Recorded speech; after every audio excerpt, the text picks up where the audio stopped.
Hello bachon, let's read the question. The question says net gain of ATP from one molecule of glucose in glycolysis is A 3 ATP, B 4 ATP, C 5 ATP, D 2 ATP. Question में हमसे पूछा है कि glycolysis में एक molecule of glucose से हमें कितना नेट गेन होता है एटीपी का।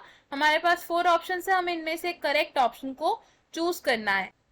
सबसे पहले बात करेंगे इस क्वेश्चन के की कॉन्सेप्ट की।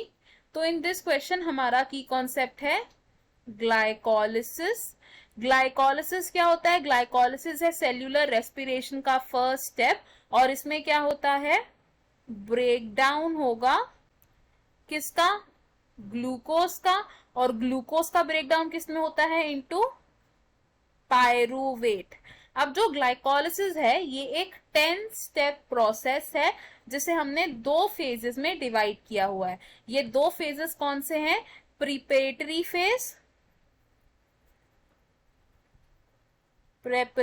Phase, and second is the pay of phase. तो ग्लाइकोलिसिस में सबसे पहले क्या होता है? ग्लूकोज क्या है? एक 6 कार्बन कंपाउंड है। इस 6 कार्बन कंपाउंड की कन्वर्जन होती है into 2 molecules of glyceraldehyde 3 phosphate. Glyceraldehyde 3 phosphate क्या है? 3 कार्बन कंपाउंड है। तो from glucose to 2 molecules of glyceraldehyde 3 phosphate को हम क्या बोलते हैं? ये है हमारा प्रिपरेटरी फेज। प्रिपरेटरी फेज में क्या होता है? तैयारी होती है to form and synthesize energy, और इस फेज में 2 मॉलिक्यूल्स ऑफ एटीपी यूटिलाइज होते हैं, और उससे क्या बनता है? 2 मॉलिक्यूल ऑफ एडीपी बनते हैं, यानी कि यहां पर एटीपी इज यूज्ड।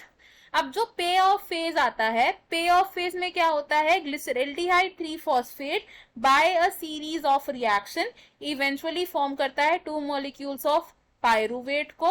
और इस फेज में क्या होता है? इस फेज में सिंथेसिस होती है 4 एटीपी की एंड 2 NADH की सिंथेसिस होती है, which means ATP is produce. तो ग्लिसरैल्डिहाइड 3 फॉस्फेट से लेकर प्रोडक्शन ऑफ पायरुविक एसिड तक क्या है? हमारा पे ऑफ फेज है। तो यहां से हम क्या देख रहे हैं कि ग्रॉस एटीपी प्रोडक्शन कितनी है हमारी? 4 एटीपी मॉलिक्यूल्स। हमें क्वेश्चन में क्या पूछा है? Net ATP gain. तो नेट एटीपी गेन हम कैसे बताएंगे? ग्रॉस एटीपी इज 4 मॉलिक्यूल्स, और नेट एटीपी गेन निकालने के लिए हम क्या करेंगे? Gross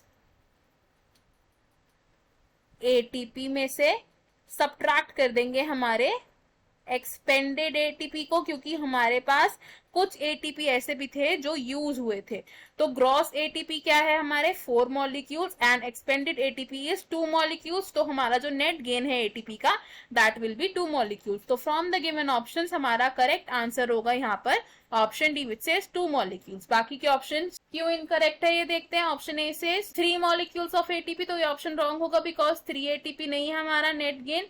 option B is 4 ATP, तो 4 एटीपी हमारा ग्रॉस गेन है, ना कि नेट गेन, तो ये ऑप्शन भी रॉन्ग होगा।